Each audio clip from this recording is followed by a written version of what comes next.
Let's get the latest from Klaus Jurgens, who's a political analyst and EU expert. He joins me now from Vienna. Good to have you with us, Klaus.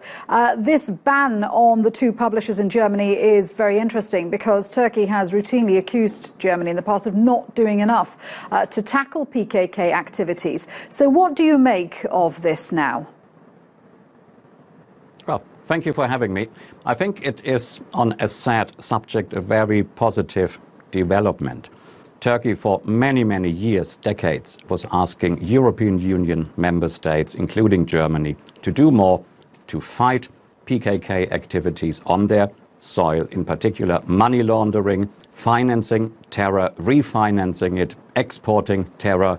And today, two so-called media houses were actually closed down. There were nighttime raids. German media this morning commented about it, that they had been registered as associations instead of only media houses. German intelligence has published this morning in the media widely circulated that actually none of the so-called legal activities of both publishing houses had anything to do with publishing, and all the contacts were only directly with the PKK in order to finance. There were no business administrative accounts which would suggest otherwise.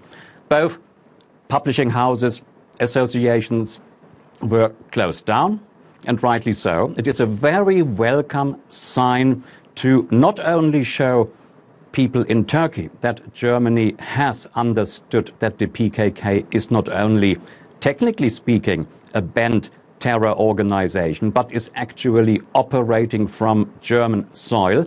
Many German citizens who perhaps turned a blind eye because they didn't know about it. It was not featured in the mainstream media day in, day out. Now they will realize, after the Ministry Klaus, of the Interior, just Mr. on that Horst point, Seehofer, yes, sure. Just on that point about people not being aware about the PKK and the fact that it is designated as a terror organization by the EU, do you think that perception will now change, not just in Germany, but throughout the European Union?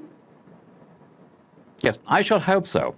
If a leading EU member state Ministry of the Interior swings into action, closes down, whatever you call it, associations, publishing houses, and makes it very clear that the only aim of having those organizations operating was to finance terror, the public will listen, not only because they will be much more aware of terror in faraway places, they will realize, hello, wait a minute, what would happen if those terrorists would strike against us? Because being on our soil perhaps makes us a target.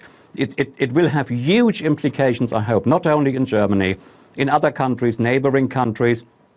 I mentioned this in the pre-interview. Where I grew up, I witnessed demonstrations of PKK supporters.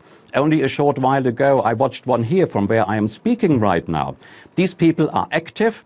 They must be branded as a terror-supporting group. I am not saying that every individual is a terrorist who by pure chance pops up at one of these manifestations, but you wouldn't just pop up at one of these manifestations.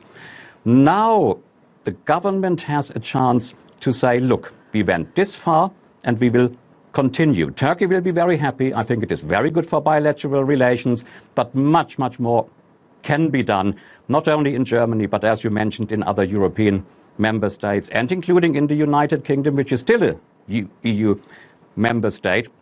So yes, I hope on this sad topic, good news that it will actually have a spillover effect into other countries. Yes.